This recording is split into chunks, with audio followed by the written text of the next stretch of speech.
Aujourd'hui, c'est avec plaisir de vous partager une interview très spéciale avec mon ami serial entrepreneur, un homme brillant avec un énorme cœur, Philippe Hayat. Diplômé de l'école polytechnique et de l'ESSEC, Philippe a monté et a revendu plusieurs entreprises à succès. Il est à la tête du fonds d'investissement Serena Capital et il fonde en 2007 100 000 entrepreneurs. Une association d'intérêt général visant à transmettre l'envie d'entreprendre aux jeunes dont je suis fier de faire partie.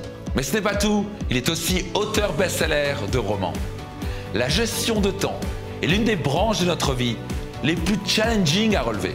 Après l'avoir rencontré à plusieurs reprises, j'étais bluffé par sa capacité à si bien gérer ses activités, mais aussi avoir du temps pour sa famille et encore trouver du temps d'écrire des romans. Comment fait-il concrètement pour arriver à mener tout de front sans se sentir stressé et tout en restant efficace? Philippe nous livre ses secrets et principes dans cette interview très spéciale. Un conseil, ouvrez grand vos oreilles, prenez des notes et préparez-vous à passer votre niveau de productivité et de gestion du temps au niveau supérieur.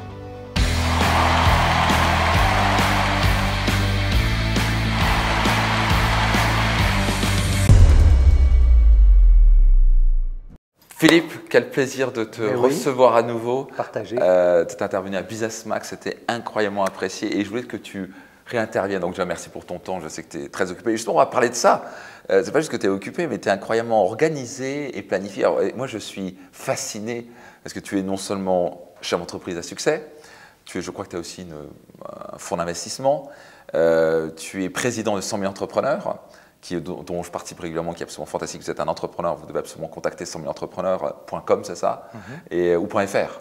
.com, 100 000 entrepreneurs.com. Après, vous pouvez intervenir dans les écoles, c'est absolument fabuleux. C'est intervenu au Palais des Congrès de Paris, dans 2500 personnes. Mais tu es aussi auteur best-seller. Là, tu viens de finir ton 3e roman. Et tu as du temps, tu arrives à prendre du temps en plus pour tes proches. Donc ça, c'est ma grande question ici. C'est parce que tu es vraiment la personne qui maîtrise ça le mieux. Comment tu arrives et tu parles souvent d'exprimer les différentes facettes de la personnalité. Est-ce que tu peux me parler de ça et comment tu gères ton temps? C'est quoi les différentes facettes de la personnalité? Comment tu arrives à gérer tout cela? Alors d'abord, c'est un état d'esprit. C'est-à-dire que je n'ai jamais été dans le « ou », mais toujours dans le « et ». Donc j'écoute les projets qui me remontent, que j'ai envie de porter. Donc mes premiers projets que j'ai eu envie de porter, c'est les projets entrepreneuriaux. Donc j'ai créé des entreprises, j'ai repris des entreprises. J'en ai fait un certain nombre en série. Que tu as revendu. Que je revends, je développe, je revends, etc. Serial entrepreneur. Et puis ensuite, je me suis dit, mais parallèlement à cette vie d'entrepreneur, j'étais marié, père de famille, donc je me dis, il y a un autre projet magnifique qui est d'élever une famille. Donc j'ai 3 enfants et j'ai toujours considéré que passer du temps pour sa famille, c'était la priorité des priorités. À titre d'exemple, je ne prends pas de rendez-vous le mercredi, sauf celui-là, avec toi, parce que c'est exceptionnel. Mais quand mes enfants étaient plus petits, pour être à la maison quand ils étaient à la maison, pour être disponible, etc. Donc mercredi après-midi, tu étais avec eux? Mercredi, toute la journée, j'étais disponible. Quand ils faisaient la sieste, je travaillais. Quand ils ne faisaient pas la sieste, on allait donc faire disponible. Disponible. Et mes collaborateurs savaient que je ne prenais pas de rendez-vous, mais que j'étais disponible, joignable, etc. J'ai toujours privilégié les week-ends, les vacances scolaires. J'ai toujours pris beaucoup de vacances avec ma famille. Donc voilà. Donc deuxième projet que j'ai voulu porter, c'est le projet familial. Et j'ai eu envie de porter d'autres projets parce que je crois que la vie d'un homme ne se résume pas seulement à sa vie professionnelle ou à sa vie de famille et qu'il y a énormément de cordes sensibles qui l'animent. Et moi, une corde sensible qui m'animait, c'était la transmission. J'ai toujours adoré transmettre mon bonheur d'entreprendre, notamment auprès des jeunes. Donc j'ai commencé par monter, en parallèle de mes activités d'entrepreneur, la filière entrepreneuriat à l'ESSEC, puis j'ai monté celle de Sciences Po. Et puis je me suis dit, c'est bien d'encourager les Bac+5 à entreprendre, mais ce goût de l'entrepreneuriat s'inocule bien plus tôt dans la vie d'une jeune femme ou d'un jeune homme. Donc je me suis mis à aller les voir au collège, dans leur classe, pour leur raconter mon histoire d'entrepreneur, leur répondre à leurs questions, etc. Puis ensuite je me suis dit, mais vu l'effet que ça fait, vu que ces jeunes se disent « mais pourquoi pas moi ?» quand ils écoutent, c'est par la force du témoignage, c'est en leur racontant une histoire, une aventure, que c'est possible, qu'on donne envie. Et quand j'ai vu l'effet que ça faisait sur les jeunes, je me suis dit « il faut tous aller les voir ». Donc il y a à peu près 6 millions de jeunes entre 14 et 25 ans, il faut aller voir chaque année 6 millions de jeunes. ils sont répartis dans les classes de 30, il faut aller voir 200 000 classes. Un entrepreneur peut faire 2 interventions par an, il faut que je réunisse 100 000 entrepreneurs. Et j'ai monté l'association 100 000 entrepreneurs, dont l'objet est d'aller dans les classes pour raconter les histoires d'entrepreneurs et donner aux jeunes l'envie de prendre sa vie en main. C'est un bonheur, et ça, c'est même un exercice de se retrouver en face d'adolescents. C'est très difficile. Pas facile, ils n'écoutent pas, vous certains écoutent, mais d'un coup, hop, il y a une flamme qui s'allume, et on arrive plein de certitudes, et ils nous démontrent toutes nos certitudes, et avec leurs questions, ils nous renvoient un questionnement d'une génération d'après, qui fait qu'on ressort de là, on est remis en question, on est interpellé, on est très enrichi aussi. Donc c'était vraiment un échange. Donc si vous êtes un entrepreneur, allez voir 100 000 entrepreneurs.com. Franchement, c'est absolument génial ce que tu as mis en place. Mais donc tu as ce domaine-là, donc le business, la famille. La famille, l'associatif, l'action citoyenne. Et donc c'est aujourd'hui une grosse association, 20 personnes. On a sensibilisé presque 1 million de jeunes depuis qu'on existe. Donc c'est parti énorme. C'est incroyable. Et puis alors j'ai voulu m'adresser à ces jeunes d'une autre façon en écrivant des essais à destination de ces jeunes. Donc je me suis mis à écrire des essais. J'en ai écrit 4. Et puis je me suis mis à écrire tous les jours, et puis j'ai eu envie de raconter des histoires, et j'ai écrit un premier roman, Momodéal, un deuxième roman, Au bas le cœur du monde. Là je vais livrer mon 3e roman à mon éditeur, et donc j'ai développé une vie d'écrivain. C'est ma 4e vie en fait. Ça. Et tout ça sans jamais renoncer aux précédentes. Alors, justement, comment tu fais ça? Parce que la première chose que j'entends c'est j'ai pas assez le temps. Donc on doit sacrifier ou pas. Alors, comment tu gères ça? Parce que c'est concrètement, tu t'y prends comment? Est-ce que tu es un maître de la planification? Est-ce que tu... Alors déjà, je voudrais préciser que chacune de ces 4 vies, donc l'entrepreneur, le père de famille, le citoyen, et le responsable associatif et l'écrivain, pourraient être chacune une vie en soi. C'est vrai. Alors, comment on fait tenir 4 vies en une? Finalement. C'est ça. Je voudrais aussi dire que je n'ai jamais voulu faire les choses à moitié dans chacune de ces vies. Donc, j'ai essayé de faire à chaque fois du mieux possible.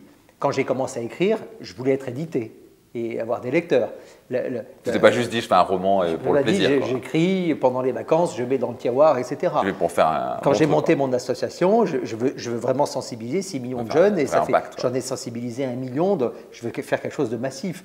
L'entrepreneuriat, c'est pareil. On ne peut pas faire de l'entrepreneuriat à moitié. C'est ça. On le fait complètement ou on ne le fait pas. Sinon, ça et tu l'as prouvé que tu avais quand même plusieurs fois, tu savais amener un business à succès. Quoi. Et on le fait, on le développe et on l'amène à quelque chose. Et puis, père de famille, on ne peut pas mentir non plus. Non. On est disponible ou on ne l'est pas. Donc, j'ai voulu mener chacune de ces 4 vies de façon pleine. Et encore une fois, chacune de ces 4 vies aurait pu être une vie à part entière. Donc, comment on fait pour faire? Alors, je crois que quand j'essaie de rationaliser un peu les éléments, d'abord, j'ai la chance de travailler avec des gens extraordinaires. Dans chacune de mes activités, professionnelles ou associatives, j'ai des gens qui travaillent au quotidien, j'ai des patrons d'entreprises avec qui je travaille, qui sont merveilleux, qui comprennent la façon dont je mène ma vie, qui se chargent du quotidien, et le quotidien est en général très ardu, et qui me permettent de me concentrer sur les sujets un peu plus stratégiques, un peu plus de réflexion, etc. Donc c'est l'opérationnel. Donc l'opérationnel, j'ai la chance de travailler avec des gens qui sont des opérationnels extraordinaires et qui m'exonèrent de cette tension quotidienne. Donc déjà, j'ai déjà levé un certain nombre de degrés d'urgence auxquels je n'ai plus à faire face. Parce que les gens avec qui je travaille, ce sont mes associés, ce ne sont pas juste mes équipes et mes collaborateurs, ce sont vraiment des associés avec qui je partage du capital, qui prennent en main les destinées opérationnelles et quotidiennes de mes aventures entrepreneuriales. Et je les remercie tous les matins de me libérer de cette charge quotidienne. Ça, c'est la première chose. Mais ils savent en retour que lorsqu'il y a besoin de moi sur n'importe quel sujet, qu'il soit micro-opérationnel ou hyper stratégique, ils me trouvent. Et donc, s'il faut que je dégage 10 jours d'affilée sur un sujet, que je plonge dedans, je mets le scaphandre, je plonge dans le problème, on le résout ensemble, je ressors de là quand il est résolu, ils savent qu'ils peuvent compter sur moi. Donc, je suis toujours très disponible et je suis toujours prêt à plonger complètement sur un sujet pour le résoudre à chaque fois qu'ils me le demandent ou qu'on décide ensemble que c'est important. Voilà. Ça, c'est vraiment le premier point. Deuxième point, je crois que j'ai une obsession de la hiérarchisation de priorités. J'ai une obsession. Vous connaissez l'allégorie des gros, moyens et petits cailloux. Yes. Voilà, donc quand on veut faire rentrer des milliers de cailloux dans un seau, avec un espace limité… Le gros caillou rentre jamais. Donc si on les met dans le désordre, ou si on les met au fur et à mesure qu'on les prend par ordre de prise, ça ne rentre pas. Ouais. Par contre, si je commence à mettre les gros, puis entre les gros, les moyens, et je saupoudre avec les petits, je finis par faire rentrer. Et bien, je fais exactement quelque chose pareil sur les tâches, c'est-à-dire les tâches, elles sont importantes ou pas importantes, urgentes ou pas urgentes.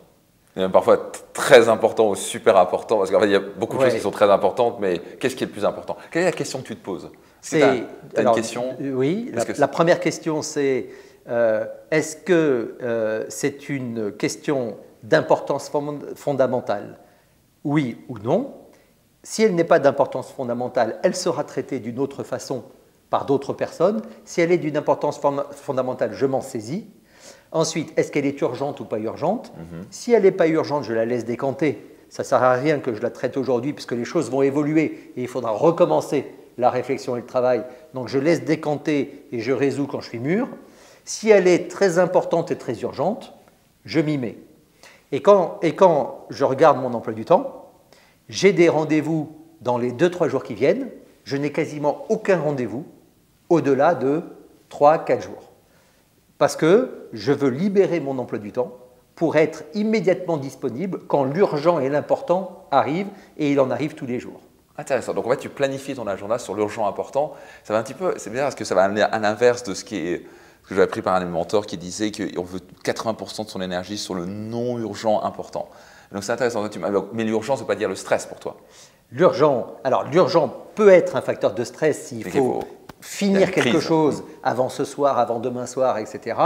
C'est la raison pour laquelle, pour ne pas avoir de stress, j'ai toujours des plages de respiration très importantes dans mon emploi du temps pour absorber ces urgences-là. Ces urgences-là. Parce qu'il y a toujours des urgences, surtout dans le monde du business, il y a toujours des urgences. L'écriture, c'est autre chose, je vais en parler tout à l'heure. Mais dans le monde du business, comme il y a toujours des urgences, je donne de la respiration à mon emploi du temps pour absorber les urgences quand elles arrivent. Et à quel point de la respiration? Est-ce qu'on parle de 20%, de 30%, de 50% dans ton… Facilement 40%. Facilement. 40%, donc clairement des plages horaires où il n'y a rien. Et j'ai des plages horaires où je peux avoir des après-midi sans rien. Et en arrivant le jour J, elle se sera remplie avec l'important et l'urgent. Mais à 10 jours ou à 15 jours, j'ai toujours du temps à passer pour ceux qui me le demandent. Dans le monde du business, le temps que j'ai à passer, c'est pour les clients et pour les équipes. Et donc, les clients et les équipes peuvent avoir des sujets urgents et je me dois d'être toujours disponible pour eux, pour elles. Mais est-ce que tu es vraiment en partie où la partie opérationnelle est en gros totalement déléguée? Voilà. Toi, tu es vraiment sur la partie stratégique, accompagnement, leadership. Mais il peut y avoir sur les parties opérationnelles des urgences dans lesquelles je dois être impliqué. Et auquel cas, comme un hélicoptère, je plonge du stratégique à l'hyper-opérationnel et je rentre dans un problème et je mouline des tonnes de documents et je fais des tableurs Excel et je rentre vraiment dans le truc et on résout la question avec les équipes. Donc tu planifies pas plus en gros 3 jours à l'avance et tu es vraiment… J'essaye d'avoir vraiment le moins de rendez-vous ancrés à l'avance dans mon emploi du temps si ces occasions de rendez-vous ne sont ni importantes ni urgentes. En gros, donc tu penses plutôt à libérer du temps plutôt que remplir du temps pour pouvoir chaque jour choisir le plus important à faire dans cette journée. Intéressant, parce que souvent on a le réflexe de dire bon, il faut que je remplisse des choses dans la journée. Bah ouais, donc on est programmé on fait des trucs de 8h à 19h. Exactement. Et puis tu dis en fait, en gros, qu'est-ce que je peux enlever de tout ça? J'ai dégagé la mauvaise conscience de ne pas avoir une journée remplie. Ça, c'est un exercice à faire sur soi. Ça.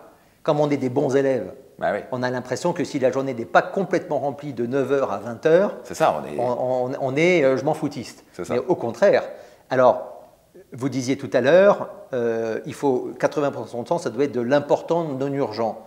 Mais l'important non urgent, il décante dans mes plages de liberté.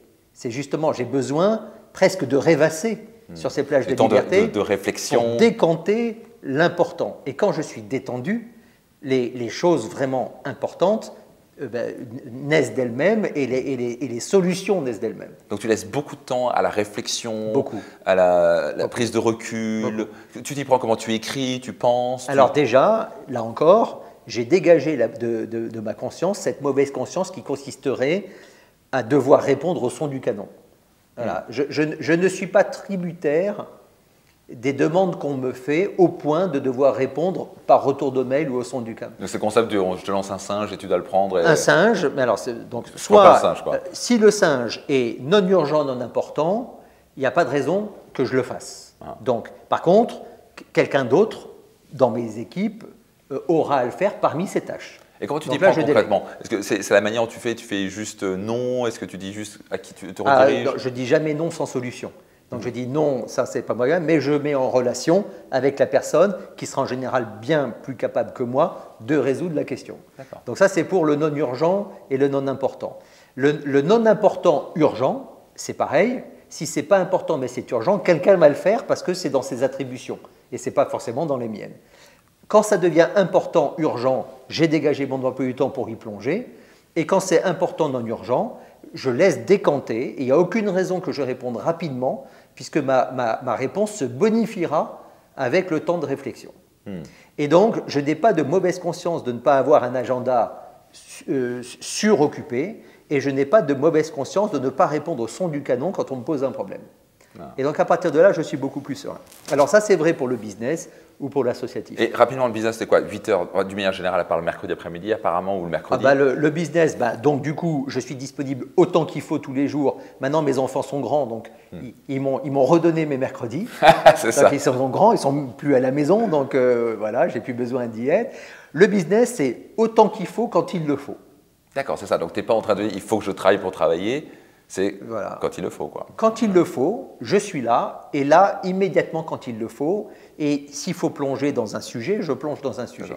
Et donc, je peux travailler 7 jours sur 7 une semaine ou 2 jours sur 7 la semaine d'après, mais peu importe. Selon les priorités. Je résous ce que je dois résoudre selon les priorités et je ne mets jamais rien de côté quand ce sont des attributions qui me sont affectées. Voilà. Alors, ça, c'est le business. Et donc, je suis incapable de dire si c'est globalement un temps plein, mais pas en mesure de temps, c'est une responsabilité pleine, plus exactement. Moi, je ne raisonne pas en temps, mais en responsabilité. Ah, j'adore ça. J'ai la responsabilité pleine de ce que je fais et je me moque de savoir si je travaille à mi-temps ou 150% du temps ou 80%. Ce n'est pas mon sujet. Mon sujet, c'est que j'ai une responsabilité, je l'assume pleinement. Et je suis toujours disponible pour l'assumer pleinement. Et c'est ça ma façon de travailler. C'est les gros cailloux, en fait. C'est ça. Et du coup, j'ai du temps. Donc, mon autre gros caillou après le business, c'est ma famille. Donc ça, c'est totalement prioritaire. Donc, je sanctuarise quand j'ai besoin de sanctuariser. C'est-à-dire, quand tu sanctuarises, est-ce que c'est le week-end? Alors, ça dépend. Par exemple, je passe beaucoup de temps avec mes parents, par exemple, qui prennent de l'âge, dont j'ai envie de profiter sur la fin du parcours. Donc là, 2 à 3 fois par semaine, je vais les voir et on a des rendez-vous un peu programmés, etc. Donc tu le planifies, ça c'est non négociable? C'est non négociable, c'est planifié, etc. Avec mes enfants, alors là on est plus dans la prise de rendez-vous maintenant qu'ils sont grands, puisqu'ils ont entre 19 et 25 ans, donc on est plus dans le projet commun. Donc qu'est-ce qu'on fait? Donc j'ai ma fille qui veut développer un projet qui fait du design industriel. On va à Lyon ensemble dans 10 jours, on va rencontrer des sous-traitants, etc. Je porte ça. Mon fils a fini ses examens, voulait découvrir Madrid, je l'ai emmené, on est allé à Madrid quelques jours ensemble. Donc je sanctuarise des projets qu'on porte ensemble, qui sont en général assez ludiques, assez… avec ton épouse, tu fais la même chose, je pense. Et pareil avec mon épouse. Et puis alors, il y a eu l'écriture. Alors l'écriture, c'est complètement différent, parce que autant le business, c'est des cycles courts, c'est des questions qu'on pose, donc il y a des questions clairement identifiées, donc il faut apporter des réponses. Et puis, quand on apporte une réponse, on a le résultat qui tombe le lendemain. Et donc, on sait mesurer si on a bien fait, si on n'a pas bien fait, comment on rectifie, etc. Eh bien, l'écriture, c'est tout l'inverse. Non seulement il n'y a pas de réponse, il n'y a même pas de question. Donc, alors, c'est des cycles longs. On s'engage sur une voie parce qu'il y a des personnages qui émergent, un début d'idée, de roman, une ébauche d'histoire. On commence à écrire, on ne sait pas où ça mène. Parfois, on peut écrire pour ne rien écrire, Parfois, quelques moments de grâce et les lignes qui apparaissent sous la plume veulent dire quelque chose.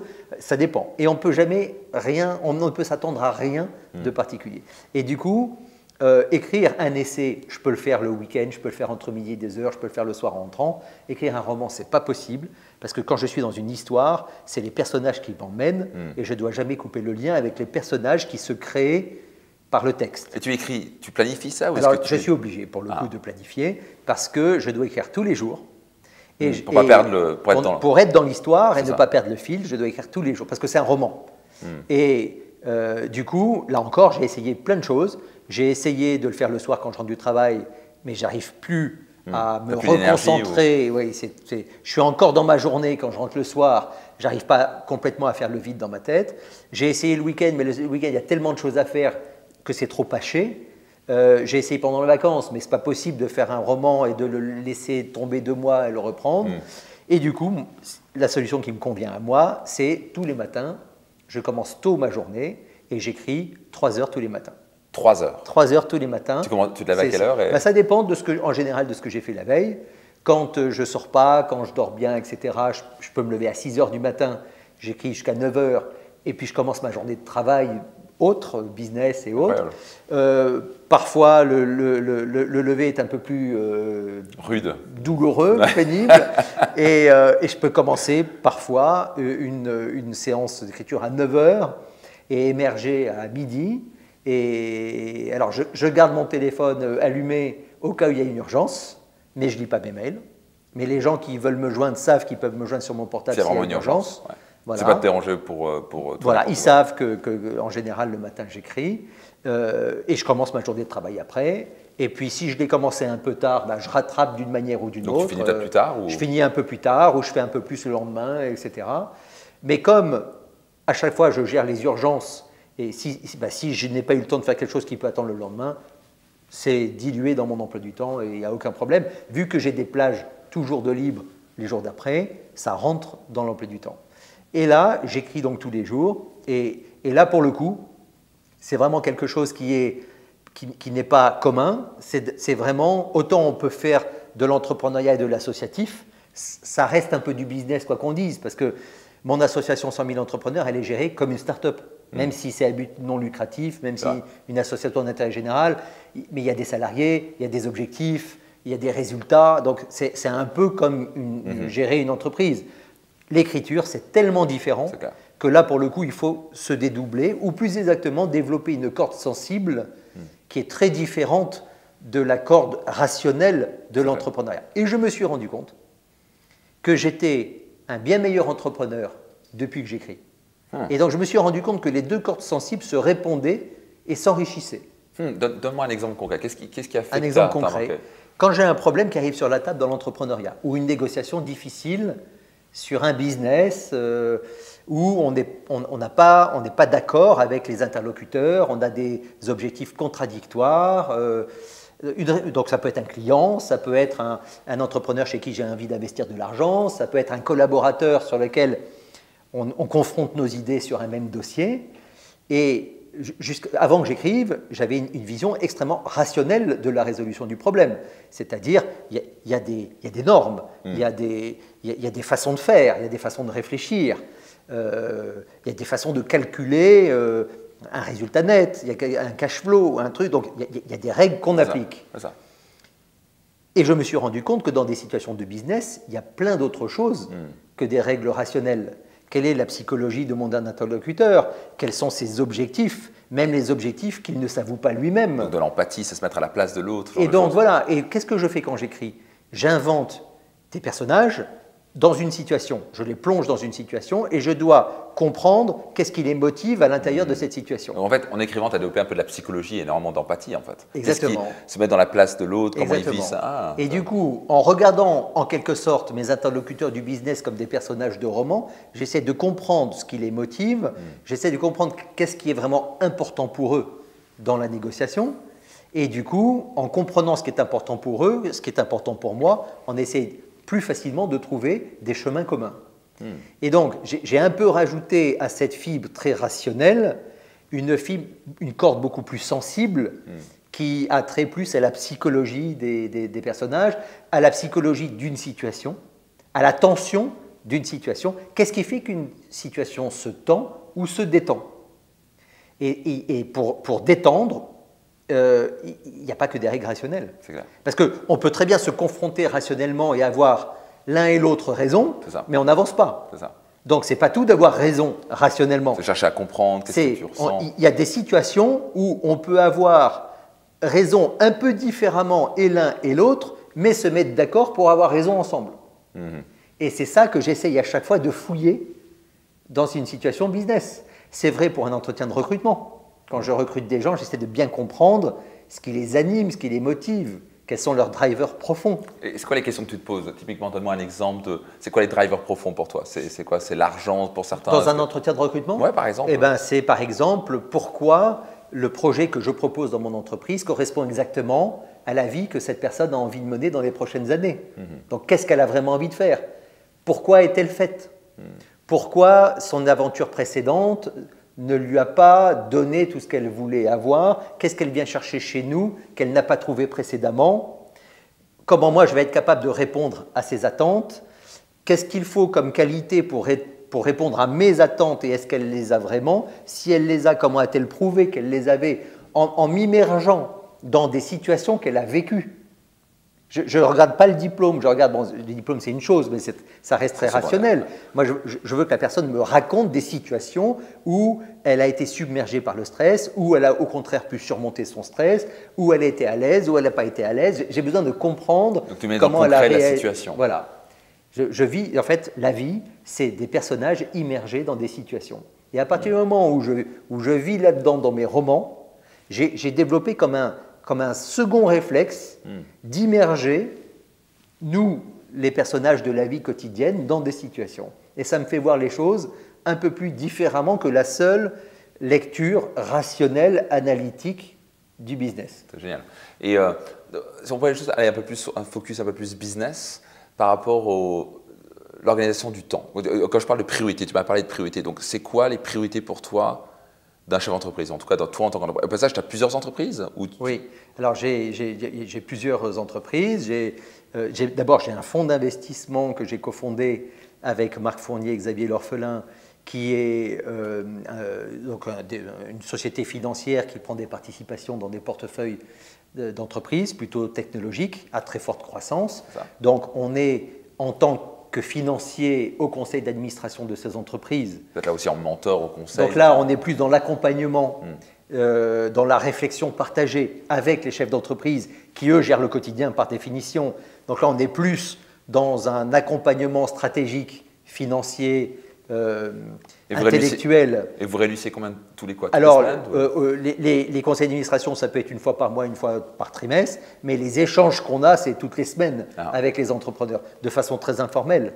Donc ça, c'est la façon dont j'accompagne les entrepreneurs du portefeuille de Serena, de mon fonds d'investissement au quotidien. Et puis, il y a Serena Capital, qui est une entreprise à part entière. On a une vingtaine de personnes, on a une vingtaine de collaborateurs dans cette entreprise, donc il faut la faire grandir aussi. Et qui a comme but de quoi? C'est la société de gestion qui va lever de l'argent auprès d'investisseurs institutionnels, qui va récupérer des sommes d'argent à investir, qui va choisir les entreprises dans lesquelles il faut investir l'argent. Donc c'est toute la machinerie, c'est toute la machinerie qui va lever de l'argent auprès des grands investisseurs. C'est pas juste votre argent, c'est vous levez au plus des fonds. Exactement, qui nous confient leur argent et qui font confiance à notre expertise pour aller trouver les bonnes entreprises dans lesquelles investir. Et en plus, vous allez accompagner, etc. Et on accompagne. Et donc, cette machinerie d'investissement, c'est une équipe, ça s'appelle une société de gestion dans le monde financier. C'est une équipe d'une vingtaine de personnes qui, toute la journée, va lever de l'argent chez des investisseurs, va aller chercher les bonnes entreprises dans lesquelles il faut investir, va analyser les entreprises, les cibles, va négocier l'investissement, etc. Et va suivre ensuite la participation. Et ça, plus ou moins, ton temps là-dessus, c'est combien de temps, plus ou moins par semaine? Si on devait, en sachant qu'il y a après ce que j'ai compris, des semaines, il n'y a rien, et puis des semaines. En fait, c'est globalement, là encore, je ne raisonne pas en temps, je raisonne en responsabilité. Donc, on se met d'accord avec mes associés sur qui suit quelle participation. Et sur les participations que je suis, je suis pleinement disponible. De même, vis-à-vis de nos donneurs d'ordre, qui sont les investisseurs chez qui on lève de l'argent, je suis pleinement disponible vis-à-vis d'eux pour leur dire ce qu'on fait de leur argent. Et donc, à partir du moment où on a réparti entre nous, entre associés, nos responsabilités, et on est pleinement chacun dans ses responsabilités. C'est ça, donc tu as ça, tu as une autre entreprise? Donc voilà, donc j'ai une autre entreprise qui, alors là c'est pareil, où je suis associé, mais là j'ai encore deux associés merveilleux que sont Thibaut Keimer et Muriel Lano, qui eux gèrent, qui sont vraiment les patrons de l'entreprise. Et moi, dans cette entreprise, je suis juste associé pour les accompagner dans leur travail de dirigeant. Et là, on échange plutôt sur ce qui est stratégique. Je suis un peu le miroir dans leurs réflexions pour qu'on grandisse ensemble. Mais là, c'est eux qui sont au quotidien dans l'entreprise, c'est eux les dirigeants. Moi, je ne suis pas le dirigeant de cette entreprise. Je suis leur associé et je suis entièrement disponible quand il faut plonger, là encore, sur certains sujets. Et donc, tu fais du recrutement sur cette entreprise encore? Les décisions les plus importantes, c'est les recrutements, et les recrutements clés, sensibles. Et donc là, effectivement, j'essaye d'être toujours en avis croisé sur les recrutements. J'ai dû recruter peut-être 400 personnes dans ma vie, avec toutes mes entreprises depuis 20 ans. Donc, ok, donc pour toi, le recrutement, c'est le truc majeur. C'est la clé. En fait, c'est la qualité du recrutement qui fait qu'on peut dégager son temps et donner de l'aération à son emploi du temps parce que, justement, le quotidien est porté mieux qu'on pourrait le faire soi-même par des gens hyper compétents.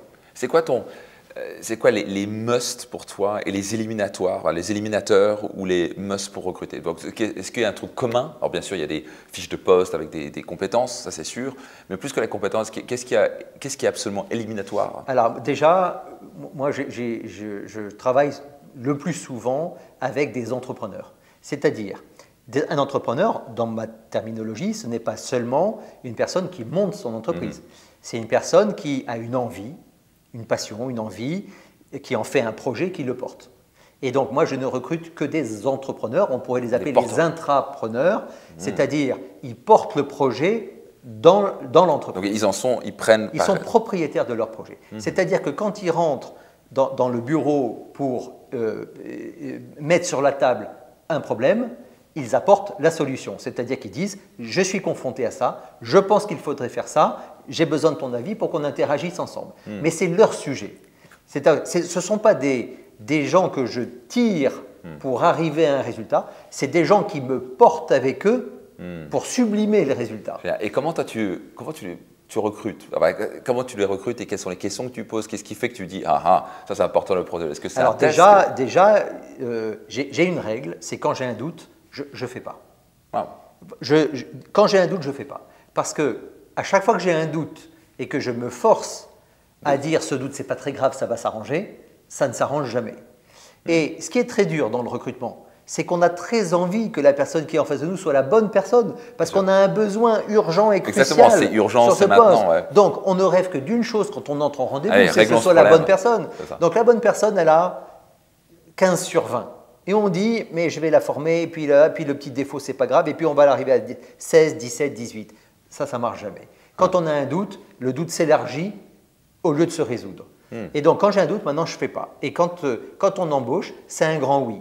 Et c'est exactement la façon dont mes associés partagent aussi cette vision du recrutement. Si on n'a pas 3 grands oui quand on est 3 associés à recruter quelqu'un, on ne fait pas. Et donc, c'est quoi pour vous? Qu'est-ce qui fait le grand oui? Est-ce qu'il y a une partie feeling, une partie rationnelle? Alors déjà, il faut que ce soit facile. On sent bien quand c'est facile. Donc c'est fluide, c'est ça que tu veux dire. Quand c'est fluide, c'est-à-dire quand on se comprend, quand la personne émet à nos questions des réponses qui sont d'une limpidité, quand on a l'impression que cette personne, un peu comme à Las Vegas quand on gagne à la machine à sous, elle a aligné ses 3 citrons. Premier citron, qu'est-ce que je veux faire? Deuxième citron, qui je suis vraiment? Troisième citron, qu'est-ce que j'ai envie que les gens pensent que je suis? Et si les 3 citrons sont alignés, c'est-à-dire qui je suis, qu'est-ce que je veux faire et qu'est-ce que je veux que les gens pensent que je suis vraiment, si ces 3 citrons sont alignés, on a une personne sereine, facile, qui a bien compris le problème et qui est faite pour le job. Donc quand tu sens les tensions, les trucs, ça c'est des trucs qui te mettent en danger, quoi. Quand il y a des choses qui me gênent dans l'entretien, quand il y a des réponses qui me semblent laborieuses ou pas sincères ou trop travaillées, quand l'entretien n'est pas facile sur certaines questions, Voilà, quand c'est un peu poussif, quand je ne sors pas de là, et en fait, en 15 minutes, 20 minutes, on le sait. Ah oui. On le sait. Donc, ok, il y a une partie extrêmement intuitive dans ce cas-là. Il y a une grâce qui s'installe dans l'entretien quand c'est la bonne rencontre. Voilà. Et on besoin de rationaliser. Alors ensuite, on rationalise. Donc quand même, qu'est-ce que je fais? Là, j'ai parlé de ma corde sensible. C'est ça. Et maintenant, ma corde rationnelle, qu'est-ce qu'elle me dit? Elle me dit quelles sont dans les responsabilités que la personne va embrasser, quels sont les hard skills, c'est-à-dire la technicité professionnelle dont j'ai besoin. Et là, je fais ma liste et elle doit cocher ces 5 ou 6 cases. Et puis, quels sont les soft skills, c'est-à-dire quels sont les états d'esprit ou les traits de caractère dont j'ai besoin. Justement, quels sont typiquement ceux que tu regardes en général? Donc, l'entrepreneuriat, l'intrapreneuriat, donc c'est un état d'esprit. Je porte mon projet et je fais comme si c'était mon entreprise et c'est mon job et je le défends contre vents et marées. Donc ça, c'est le soft skill que je mets en priorité. Ça peut être la facilité de contact, le relationnel. Ça peut être la bienveillance, très important aussi. On n'est pas dans le jugement du voisin ou du client ou du fournisseur. On est dans la compréhension bienveillante. Ça, c'est très, très important. C'est le sourire. C'est l'envie de travailler avec la personne. Donc ça, c'est ça qu'on essaie de ressentir. Une fois que j'ai dit ça, donc côté corde sensible, côté rationnel, et donc je coche les cases, et puis quand je vois 3, 4, 5 candidats pour le même poste, je les aligne tous pour vraiment comprendre quelles sont les cases comparatives cochées.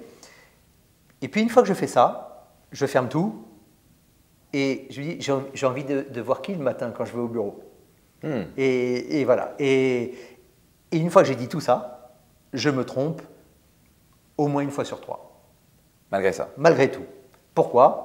Parce que c'est très difficile. C'est ça. C'est très difficile et ce n'est pas une science exacte. C'est clair. Et donc, malgré tout ça, je me trompe une fois sur 3 et c'est très douloureux parce que quand on se trompe dans le recrutement, c'est douloureux pour l'entreprise parce qu'elle a passé beaucoup de temps à former toi et c'est douloureux pour le salarié parce qu'on l'a mis en situation d'échec. Yes. Et c'est dramatique. Mais c'est la vie, c'est l'échec. Ça fait partie ça fait partie du recrutement. Ouais. Voilà, ça fait partie du recrutement et je sais que l'erreur est là pour le coup très humaine parce qu'on ne parle que d'humain. Et donc ton temps est principalement, on va dire, quand je dis principalement, c'est une grosse partie là-dessus ou... Grosse partie sur non seulement les recrutements, mais l'accompagnement des équipes pour les aider à grandir. Mais là encore, par exemple, j'essaie de ne pas avoir de bureau. Quand je vais dans l'entreprise, c'est pour accompagner un collaborateur. Je m'assois à son bureau ou dans une salle de réunion, mais je suis là pour lui ou pour elle. Donc, voilà. Et quand tu dis que tu es là pour lui, pour elle, tu es là pour le former, l'encourager Pour le suivre. Donc, ça peut être parfois des points hebdomadaires pour suivre ce qui s'est passé la semaine d'avant, etc. Ça peut être pour travailler sur des sujets en particulier qui peuvent être très opérationnels pour le coup. Et là, moi, je dois donc être très pointu opérationnellement et plonger dans le problème pour lui apporter quelque chose. Ça peut être simplement être là juste pour écouter et pour répondre à ses questions, donc un sparring partner. Parfois, on n'a rien à se dire, mais on se parle quand même, parce qu'il y a toujours des choses qui ressortent, qui naissent, etc. On en ressort toujours grandi, et moi et le collaborateur. Donc voilà, donc ce n'est pas forcément le recrutement, pas seulement le recrutement, c'est aussi l'accompagnement des équipes en place. Super. Et puis, c'est les clients, et puis, c'est les investisseurs, et puis surtout, c'est mes chers associés. J'ai 2 associés extraordinaires chez Serena, 2 associés fabuleux chez Arletty. J'ai une associée que tu connais chez 100 000 entrepreneurs et l'équipe.